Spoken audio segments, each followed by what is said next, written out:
ஆண்டவராகிய இயேசு கிறிஸ்துவின் அன்பின் நாமத்தினாலே உங்கள் யாவருக்கும் என்னுடைய வாழ்த்துதலை தெரிவித்துக் கொள்கிறேன். I greet you in the name of our Savior Lord Jesus Christ. இன்றைக்கான கர்த்தருடைய வார்த்தை, Today's word of God is உபாகமம் புஸ்தகம் 15ஆம் அதிகாரம் வசனம் 5. கர்த்தர் மென்மேலும் உன்னை ஆசீர்வதிப்பார். Deuteronomy chapter 15 verse 4. For the Lord will greatly bless you. So கர்த்தருடைய வார்த்தை இப்படியாக சொல்கிறது, மென்மேலும் உன்னை ஆசீர்வதிப்பார்.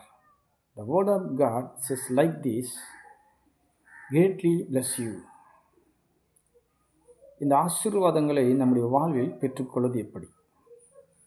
How can we receive these blessings in our life? இரண்டு காரியங்கள் நாம் செய்ய வேண்டும்.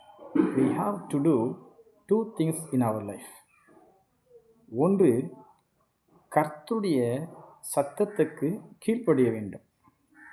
First thing, carefully obey the voice of the Lord your God. இரண்டாவது, கர்த்தருடைய கட்டளைகளை கவனமாக கவனிக்க வேண்டும். Second thing, observe with care God's commandments.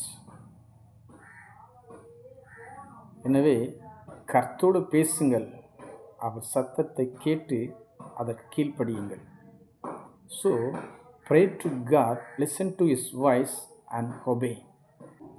ஒவ்வொரு நாளும் வேதாகமத்தை வாசியுங்கள், அவருடைய கட்டளைகளை கவனியுங்கள். Read the Bible every day and observe with care His commandments. கர்த்தர் மென்மேலும் உங்களை ஆசீர்வதிப்பார். The Lord will greatly bless you. கர்த்தர் ஆசீர்வதிப்பாராக. God bless you. Amen.